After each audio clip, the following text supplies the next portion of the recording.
Um dos conceitos gramaticais mais desafiadores, mais complicados, mais pipinosos para nós brasileiros quando estamos aprendendo inglês é sem dúvida o famoso e famigerado Present Perfect.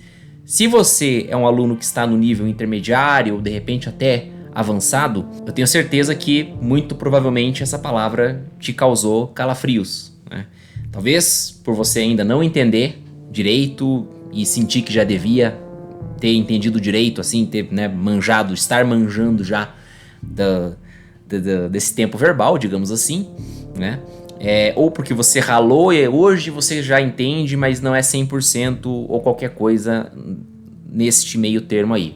E o intuito desse vídeo é para quem já está no nível mais intermediário, não é para nível básico, tá? É bem-vindo para ficar, pode ser que já te facilite a vida quando você for estudar o Present Perfect, você que está no nível básico, mas não é para você ainda, tá? Porque você não vai ver isso nas suas aulas, não faz sentido aprender isso agora, né? Mas para você que está num nível intermediário, não só faz todo sentido, como possivelmente você está lutando contra isso agora, digamos assim, né? Se para você é tranquilo, Present Perfect de boa, aprendeu, pegou, já está usando, né, sem nenhuma dificuldade, definitivamente esse vídeo não é para você, beleza?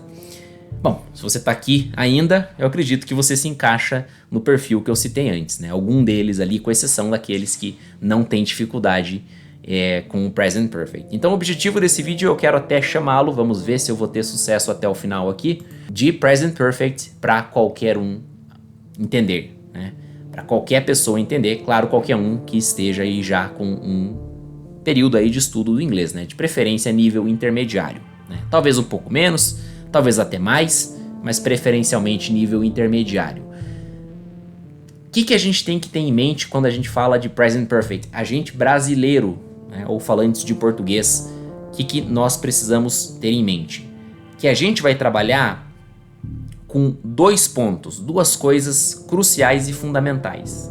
Primeira, a forma literal do que você está dizendo quando você faz uma frase, fala uma frase, algo dentro do Present Perfect.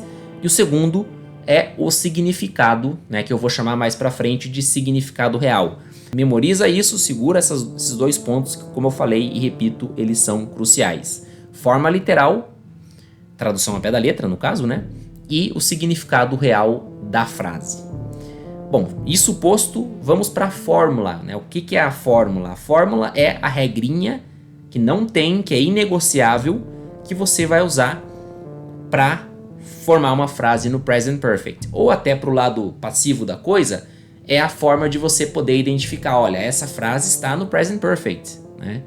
Então, assim, existe uma estrutura lógica, clara e imutável, inegociável, que nos faz saber, que faz você saber, né, com o tempo de forma automática, mas no começo, que é o seu caso, de forma mecânica, e tudo bem, né? E que bom que temos uma referência, né? E qual fórmula é essa? Sujeito, have, e o verbo passado na forma passado particípio.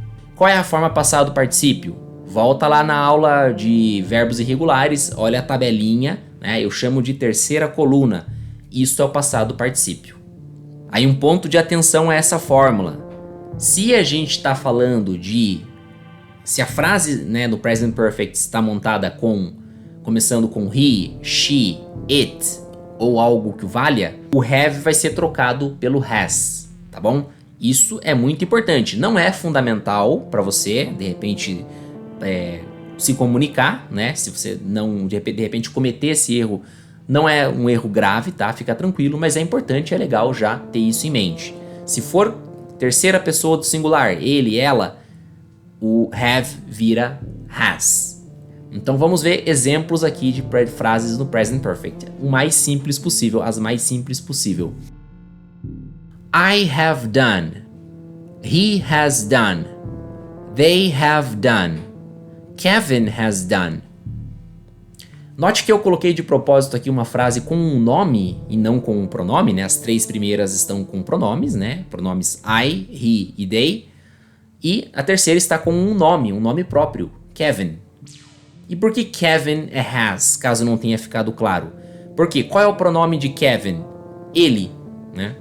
Mesmo que seja ela, né? Em inglês tem né, uma forma mais ampla aí de gênero, né? Mas mesmo que seja ela, ou ele ou ela, é terceira pessoa. Estou falando de uma outra pessoa, né? Ele ou ela, portanto, has.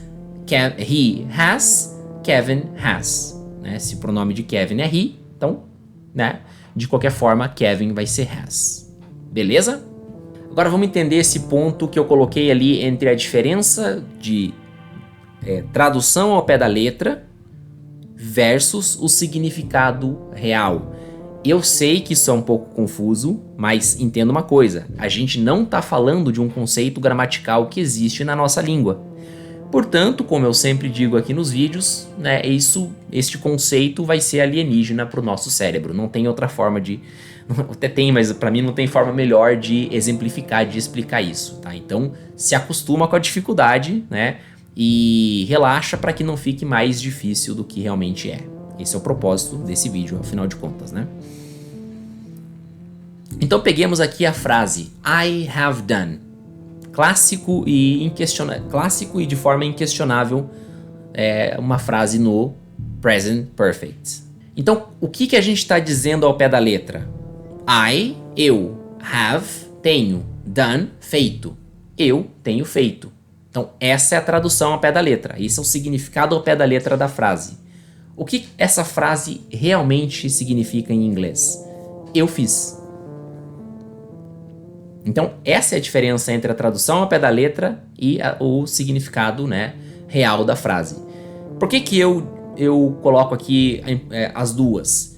Porque, lógico que o mais importante é o que a frase realmente quer dizer. Isso é óbvio, né? Porém, como essa estrutura é uma estrutura que existe em português, tá? Preste atenção, eu tenho feito, existe em português, né? Porém, o significado, a essência da frase, né? A tradução vai ser... Por isso que eu falo que o conceito não existe, porque apesar da gente ter a mesma estrutura em português, eu tenho feito, é uma frase, né? Eu tenho feito. O significado vai modificar, vai ser eu fiz. Então por isso que eu digo que o conceito é alienígena, né? Então a gente tem que ter em mente a forma, a estrutura, que é a tradução ao pé da letra, e o significado para, na hora de falar, lembrar como falar certinho, né? I have done, não perder essa, digamos, essa organização dentro da frase. Quando eu falo organização, vamos voltar para a fórmula que eu falei agora há pouco aqui. Sujeito, have e o verbo no particípio, né? Então, né, é isso que eu digo que é importante você entender que o significado ao pé da letra, né, é a forma que você monta a frase. E é óbvio que em segunda instância, em segundo lugar, em segundo passo e muito mais importante, é o que realmente aquela frase quer dizer. Bom, aí você pode me perguntar, mas professor, eu fiz em inglês não é I did? Não seria I did? Resposta, sim, com certeza. I did quer dizer eu fiz. Porém, I have done também quer dizer eu fiz. É um pouco estranho, é um pouco até doido pra gente, mas as duas frases querem dizer e vão ser traduzidas como eu fiz.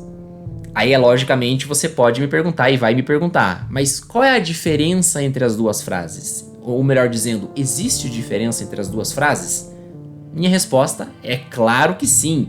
Com toda certeza existe uma diferença significativa entre as duas.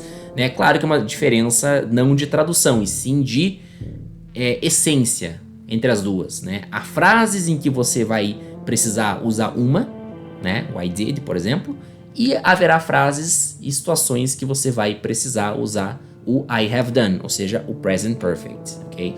Mas isso é papo para outro vídeo e eu vou linkar um vídeo para explicar isso, né, mais para frente, como diriam os antigos.